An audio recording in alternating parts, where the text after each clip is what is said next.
আজ অভয়ার বিচারহীনতার ৫৪তম দিন। আজকে যে মহা মিছিল ও মহা সমাবেশ আমরা করেছি এখনো সেটা চলছে এবং গত ৫৪ দিন ধরে যে আন্দোলন শুধু পশ্চিমবঙ্গকে নয় ভারতবর্ষকে বিশ্বকে নাড়া দিয়েছে, তা শুধু জুনিয়র ডাক্তারদের আন্দোলন নয়, তা এক গণ আন্দোলন, তা এক নাগরিক আন্দোলন, তা এক গণ আন্দোলন। ফলত যারা বলছেন যে আমরা কি করে বুকের আগুনকে বাঁচিয়ে রাখছি, আমরা বলতে চাই আপনাদের সবার বুকের আগুন থেকে আমরা এই আগুনকে বাঁচিয়ে রাখছি। আপনাদের সবার বুকের আগুন আসলে আমাদের এই আগুনের অনুপ্রেরণা, সেই জায়গা থেকে আমরা লড়ছি। আমরা কি বলছি? আমরা অভয়ার ন্যায় বিচার চাই। আমরা কি বলছি? অভয়ার ন্যায় বিচার যেমন আমরা চাই, আর একটাও অভয়া যাতে না হতে পারে তা সুনিশ্চিত করা অবধি আমাদের আন্দোলন চলবে। আর একটা অভয়া কি করে ঘটতে পারে? প্রত্যেক দিন মিডিয়াতে ন্যারেটিভ চলছে যে আমরা নাকি শুধু আমাদের কথা ভাবছি, আমাদের শুধু সেফটি সিকিউরিটির কথা ভাবছি, আমরা যে থ্রেট কালচারের কথা বলছি তা নাকি শুধু মেডিকেল কলেজগুলোর বিষয়। আমরা বলতে চাই এই যে থ্রেট কালচার, এই ভয়ের রাজনীতি সমাজের প্রত্যেকটা স্তরে রয়েছে। আজকে যে মানুষ সবাই এই আন্দোলনকে নিজের আন্দোলন মনে করছেন, শাসকের রক্তচক্ষে উপেক্ষা করে রাস্তায় নামছেন, তা শুধু আমাদের আন্দোলন হয়ে নেই কেন জানেন?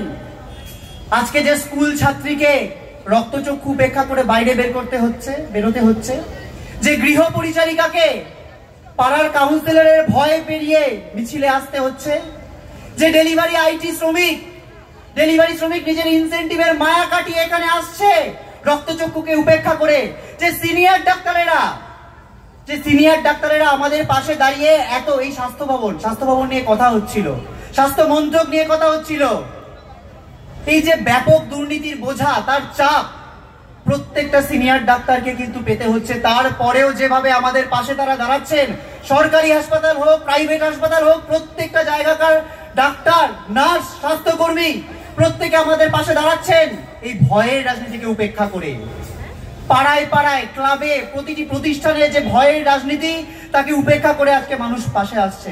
বলা হচ্ছে, আমরা যে বলছি এই যে থ্রেট কালচারের বিরুদ্ধে কমিটি গঠন করতে হবে, তার জন্য চাই সিলেক্টেড নয় নির্বাচিত প্রতিনিধি। সবাই বলছে এটা নাকি আমাদের ক্ষুদ্র স্বার্থ। নয়, এটা আমাদের ক্ষুদ্র স্বার্থ। এই ভয়ের রাজনীতি তখনই উপড়ে ফেলা সম্ভব যখন প্রত্যেকটা মানুষ নিজের গণতান্ত্রিক অধিকারকে সুনিশ্চিত করতে পারবে। বলা হচ্ছে সেফটি সিকিউরিটির কথা। আমরা বলছি আমাদের সেফটি সিকিউরিটি যদি সুনিশ্চিত করতে হয়, যেমন দরকার সিসিটিভি, যেমন দরকার পুলিশ, যেমন দরকার প্যানিক বাটন, যার কোনো কাজ কিন্তু সরকার এখনো অবধি সুপ্রিম কোর্টে বলে এসেছে ২৬% মাত্র তারা নাকি কমপ্লিট করতে পেরেছে। আমরা যে আশ্বাস পেয়ে আমরা কর্মবিরতি থেকে প্রত্যাহার করে এসেন্সিয়াল সার্ভিসে ফিরেছিলাম, আজকে বলতে ২৬% নাকি অতিক্রম করেছে। আমরা স্বাস্থ্য ভবনের সামনে যখন অবস্থানে বসেছিলাম তখন ওই ৯ নম্বর দিনে গিয়ে তারা আমাদের সার্ভাইলেন্স করার জন্য একসাথে ৫০টা সিসিটিভি লাগাতে পেরেছিল ৯ দিনের মধ্যে। কিন্তু আজকে আমাদের সুরক্ষার জন্য সিসিটিভি লাগানোর জন্য, টেন্ডার পাওয়ার জন্য, ফান্ড পাওয়ার জন্য তাদের সময় হচ্ছে না। এর মানে কি? এর মানে সদিচ্ছার অভাব। বলা হচ্ছে যে সাগর দত্তের যে ঘটনা ঘটলো, সুপ্রিম কোর্টে গিয়ে রাজ্য সরকারের আইনজীবী বলল ডাক্তাররা নাকি বেড দেয়নি। আমরা বেড দিইনি। আমরা তো এটা বলেছিলাম যে একটা রোগীর সব থেকে বেশি হয়রানি হয় এই যে রেফার রোগে আক্রান্ত হয়ে জায়গায় ঘুরে তারা হয়রান হয়ে আমাদের কাছে আসে। তারা জানতে পারে না কোথায় বেড আছে, আইসিইউ বেড আছে, তারা জানে না। সাগর দত্তে যে রোগী মারা গেছেন, এই যে একটা মৃত্যু, এই মৃত্যু যেমন রোগীর পরিজনকে যতটা দুঃখ দেয়, ডাক্তারকে ঠিক ততটাই দুঃখ দেয়, স্বাস্থ্যকর্মীকে ততটাই দুঃখ দেয়, আমরা ততটাই যন্ত্রণাবিদ্ধ হই। কিন্তু তার সামনে পড়ি কারা? আমরা, ওই গ্রিফট ফ্যামিলি, তার সামনে পড়ি আমরা। তার জন্য বলেছিলাম কি অ্যাক্টিভ বেড স্ট্যাটাস করতে হবে, করেনি সরকার, বলেছে করতে পারবো না আমরা। তার জায়গায় কি বলা হচ্ছে? আমরা নাকি গণশত্রু। আমরা নাকি গণশত্রু, আমরা মানুষের কথা ভাবছি না। আমরা আবার এই যে কর্মবিরতিতে ফিরতে বাধ্য হলাম। কেন বাধ্য হলাম জানেন? কেন বাধ্য হলাম? আমরা তো একটা সদিচ্ছা দেখতে পেয়েছিলাম। আমরা দেখলাম কি আজকে সেই সদিচ্ছা দেখাচ্ছে না রাজ্য সরকার। তারা খেলিয়ে দিচ্ছে যে ডাক্তার স্বাস্থ্যকর্মীরা এক পক্ষ আর রোগীরা এক পক্ষ, উল্টো পক্ষ। আমরা আজকে এখান থেকে বলতে চাই, ডাক্তার স্বাস্থ্যকর্মী নার্স রোগী পরিজন সবাই একটা পক্ষে, আর তার উল্টো পক্ষে কেউ যদি থেকে থাকে তারা এই সরকার যারা আমাদের গণশত্রু বানাতে চাইছে, আমাদের আন্দোলনকে ভয় দেখিয়ে তারা আমাদেরকে গণশত্রু বানাতে চাইছে। আমরা আজকে যন্ত্রণা বিদ্ধ, আমরা কাজে ফিরতে চাই, আমরা এই যন্ত্রণা সহ্য করতে পারছি না, আমরা এই যে কাজে ফিরতে পারছি না। প্রশ্ন করা হচ্ছে যে রোগী মারা যাচ্ছেন, একটা রোগী মারা যাচ্ছেন, তার দায় কি শুধু সরকারের, আমাদের নয়? প্রশ্ন আসছে আমাদের মুখে, আমাদের চোখ দিয়ে জল পড়ছে।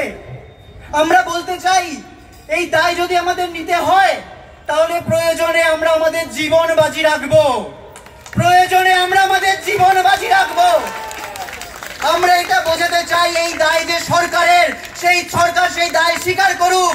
স্বাস্থ্য মন্ত্রক থেকে এই যে নারায়ণ স্বরূপ নিগম তাকে সরিয়ে দিক, আমাদের প্রত্যেকটা দাবি অবিলম্বে মানুক। আজকে থেকে এই সময় থেকে আমরা ঘড়ির কাঁটা চালু করছি, প্রত্যেকটা মিনিট প্রত্যেকটা ঘন্টার হিসেব হোক। সিনিয়র ডাক্তাররা আমাদের পাশে আসুন, সরকারি জায়গা বেসরকারি জায়গা সিনিয়র ডাক্তাররা নার্সরা প্রত্যেকে আমাদের পাশে এসে এই জায়গাটায় বলুন আমরা গণশত্রু নই। আসলে আমাদের যাদের বিরুদ্ধে লড়িয়ে দেওয়ার চেষ্টা হচ্ছে তার বিরুদ্ধে আমরা লড়তে চাইছি। আমরা বলতে চাইছি আমরা কর্মবিরতি তুলতে চাই, আমরা এই মুহূর্তে কর্মবিরতি তুলতে চাই, কিন্তু আমাদের এই দাবিগুলো না মানা হলে আমরা কোন ভরসায় ঘুরবো, কোন ভরসায় আমরা জানবো না কালকে গিয়ে আরেকটা অভয় আমার সাথে ঘটবে না? কোন জায়গায় গিয়ে বলা হচ্ছে যে আরেকটা আর্জিকর করে দেব? শাসক দলের বিধায়ক হুমকি দিচ্ছেন 50,000 লোক পাঠিয়ে ডাক্তারদের তুলে পাঠিয়ে দেওয়া হবে। এর জায়গা থেকে আমরা সুরক্ষিত কিভাবে বোধ করব? আজকে এই যে আন্দোলন গণ আন্দোলন হয়ে উঠেছে তার জোরের জায়গা কিন্তু এইটাই। এই যে আগুন আমাদের বুকে জ্বলেছে, পশ্চিমবঙ্গের প্রত্যেকটা মানুষের মুখে উঠেছে, ভারতবর্ষের প্রত্যেকটা মানুষের বুকে উঠেছে, এই আগুনকে আমরা জ্বালিয়ে রাখবো এবং প্রমাণ করব ডাক্তার রোগী সবাই এক পক্ষ। উল্টো দিকে যারা রয়েছে তারা আজকে পক্ষ বাছুন যে আজকে এই সবার পক্ষে তারা আসবেন নাকি উল্টো পক্ষে থেকে আমাদের আন্দোলনকে কালিমা লিপ্ত করতে চাইবেন। এটা তারা ঠিক করুন, আমরা তাদের সময় দিচ্ছি। প্রত্যেক ঘন্টা প্রত্যেক মিনিটের হিসাব আমরা করব। আমরা এও বলতে চাই, সবাই বলছেন রাজ্য প্রশাসনকে তো তোমরা এত কিছু বলছো, সিবিআই তাকে কিছু তোমরা বলছো না। আমরা বলতে চাই আমরা কাউকে ভরসা করতে পারছি না। আমরা দেখেছি যে সিবিআই সুপ্রিম কোর্টে কি বলছে এবং আমাদের সেশন কোর্টে সিবিআই এর লয়াররা কি কথা বলছে, চরম দায়িত্ব জ্ঞানহীনতা।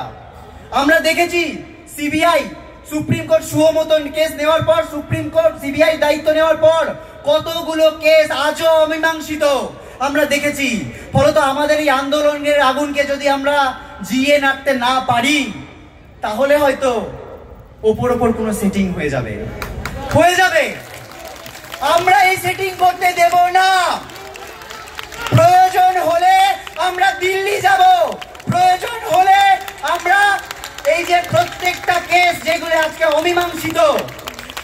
অমীমাংসিত, প্রত্যেককে একসাথে বসে অভয়ার জন্য আমরা যেমন আছি, বহু বিচার অমীমাংসিত তাদেরকে একসাথে নিয়ে দিল্লির বুকে হোক আমরা একসাথে আওয়াজ তুলবো। এই কথাটা কেউ যাতে ভুলে না যায় যে আমাদের আন্দোলনের সূচিমুখ একমাত্র রাজ্য সরকার। অবশ্যই দায়িত্ব জ্ঞানহীন এই রাজ্য সরকার। তাদেরকে আমরা আলটিমেটাম দিচ্ছি, প্রত্যেক ঘন্টা মিনিটের আলটিমেটাম দিচ্ছি, কিন্তু এই চাপ যেন সিবিআই অনুভব করে, মহামান্য সুপ্রিম কোর্টও যেন এটা মনে রাখেন। আমাদের স্বর এভাবে দমিয়ে দেওয়া যাবে না। আমাদের এই নাগরিক আন্দোলন, আমাদের এই গণ আন্দোলন এই অভয়ার বিচারকে ছিনিয়ে আনবেই এবং এটা সুনিশ্চিত করবেই যে আর একটাও অভয়া ডিউটিতে নয়, ডিউটিতে হোক কিংবা রাস্তায়, অফিসে হোক কিংবা ঘরে, ছেলে হোক কিংবা মেয়ে কিংবা যে কোনো প্রান্তিক যৌনতার মানুষ, প্রত্যেকে সুরক্ষিতভাবে শাসকের রক্তচক্ষু, ভয়ের রক্তচক্ষু উপেক্ষা করে সুরক্ষিতভাবে কাজ করতে পারবে, স্বাধীনভাবে বাঁচতে পারবে, সেটা সুনিশ্চিত করা এই নাগরিক আন্দোলনের কর্তব্য। এবং এই কর্তব্য থেকে আমরা পিছু হটতে পারি না। যদি পিছু হটি আমরা আয়নার সামনে দাঁড়াতে পারবো না। আজকে যদি পিছু হটি বাড়ি ফিরে আমরা ভবিষ্যৎ প্রজন্মের সামনে মুখ নিয়ে তাকাতে পারবো না, আয়নার সামনে দাঁড়াতে পারবো না। এই দায় আমাদের আছে, এই অঙ্গীকারবদ্ধতা আমাদের জুনিয়র ডাক্তারদের আছে, সিনিয়র ডাক্তার, নার্স, প্রত্যেকটা স্তরের মানুষ, নাগরিক আন্দোলনের থেকে যারা প্রত্যেকে এসেছেন। আজকে এই আন্দোলনের আয়োজক শুধু আমরা নই, শুধু West Bengal doctor junior doctor front নয়, এখানে রয়েছে আমরা তিলোত্তমার মতো অংশ, এখানে রয়েছে ইস্ট বেঙ্গল মোহনবাগান মোহামেডান ক্লাবের মানুষেরা, আইটি ওয়ার্কাররা, প্রত্যেকটা সিনিয়র ডাক্তারদের সংগঠন, প্রত্যেকে আজকে এর সহ আয়োজক, প্রত্যেকে নার্সদের সংগঠন, প্রত্যেকে আজকে এটা সহ আয়োজক। এটা কি প্রমাণ করে? আমরা আমাদের এই আন্দোলনের আগুনকে নিভতে দেব না। এবং আমরা এই গণ আন্দোলনকে আজকে আমরা রাজ্য সরকারকে মিনিট ঘন্টার হিসেব বেঁধে দিচ্ছি যে যদি আমাদের দায় আছে, আমাদের এথিক্স আছে, আমাদের যে ওই শাসক দলের বিধায়করা আমাদের এথিক্স মনে করাচ্ছেন, আমরা তাদের কাছ থেকে এথিক্স শিখবো না। যারা প্রতিবাদে আসা মানুষকে জামা ছিঁড়ে দেয়, রেপ থ্রেট দেয়, যারা ওই 14 তারিখে আর্জি করে ঢুকে প্রোটেস্ট মঞ্চ ভাঙচুরকে সমর্থন করেছিল, যারা আজকের দিনে দাঁড়িয়েও প্রতিবাদীদের কণ্ঠস্বর দমাতে চাইছে, তাদের কাছ থেকে আমরা এথিক্স শিখবো না। আমাদের শিক্ষার জোর আছে, আমাদের এথিক্স এর কাছে আমরা ক্লিয়ার, পরিষ্কার। যদি আমাদের কর্মবিরতির পথ থেকে সরে আসতেই হয়, আমরা মানুষের কথা ভেবে আসবো, কারোর এথিক্যাল জ্ঞান ভেবে আসবো না। এবং এটাও মনে করিয়ে দিচ্ছি যে যদি এ কথা মনে করে থাকেন, রাজ্য সরকারকে হুঁশিয়ারি দিচ্ছি যে আমরা এই যে বারবার মানুষের কথা বলছি, গণমানুষের কথা বলছি, নাগরিকের কথা বলছি, আমাদের দুর্বল ভাবছে, ওরা ভাবছে আমরা বুঝি পিছু হটছি। আমরা এই কথাটা বলতে চাই, এই যে সাধারণ রোগীদের যে মারা যাচ্ছে বলে যে রটনা করা হচ্ছে এবং তার দায় আমাদের উপর চাপানো হচ্ছে, সরকার কিন্তু দায় নিচ্ছে না। সরকার দায় নিচ্ছে না। এই ভেঙে পড়া স্বাস্থ্য ব্যবস্থার দায় কার? এই জবাব কিন্তু দিতে হবে, জবাব কিন্তু দিতে হবে। এই ভেঙে পড়া স্বাস্থ্য ব্যবস্থার দায় আমাদের উপর চাপিয়ে পার পাবেন না।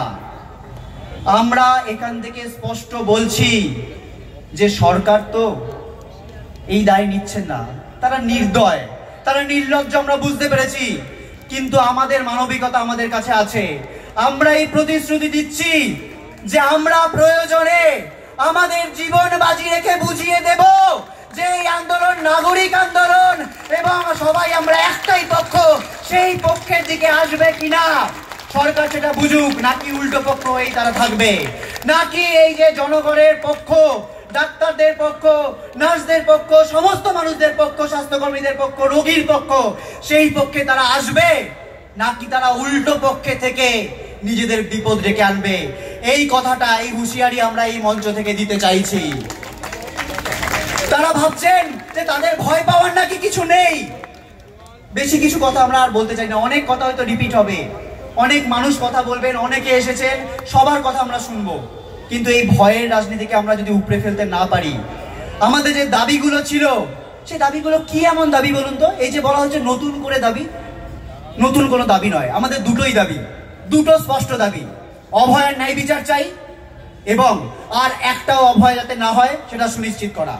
তারই সাব পার্ট এগুলো, অভয়া যাতে আর না হতে পারে তার সাব পার্ট ওগুলো গুলিয়ে নেওয়ার চেষ্টা হচ্ছে। যে এখন নতুন নতুন কি কথা বলছো তোমরা, এখন কি সেন্ট্রাল রেফারেল সিস্টেম কি বলছো তোমরা, রোগী পরিষেবার কথা এখন কেন বলছো তোমরা, থ্রেড কালচারের কথা, এইসব কি কথা? আমরা বলতে চাই সবগুলো সুনিশ্চিত না হলে যে কোনো মুহূর্তে আর একটা অভয়া হতে পারে, সেটা আমরা হতে দেব না। এটাই আমাদের আন্দোলনের মূল মন্ত্র, মূল স্পিরিট। এটুকুই আমরা বলবো। আজকে যে নাগরিক আন্দোলনের যে বিশাল স্বর আমরা দেখতে পেলাম, আজকে এই মহালয়ার দিন, যে মহামিছিল প্রমাণ করলো যে আমরা সবাই এখনো ঐক্যবদ্ধ। এই ঐক্যবদ্ধ থাকার বার্তা দিয়ে আমরা মিনিট ঘন্টা বেঁধে দিয়ে আমি আমার বক্তব্য শেষ করছি। আমরা বলতে চাই এই আন্দোলনের পথ কিন্তু আমরা ছাড়বো না, এবং এই আন্দোলন কিন্তু সব মানুষকে, একদম শেষতম মানুষটাকে পাশে নিয়ে আমরা চালাবো। উই ডিম্যান্ড জাস্টিস, এইটুকু আমাদের স্লোগান নয়। We deserve justice, she deserve justice, everybody deserve justice. এটুকুই, ধন্যবাদ।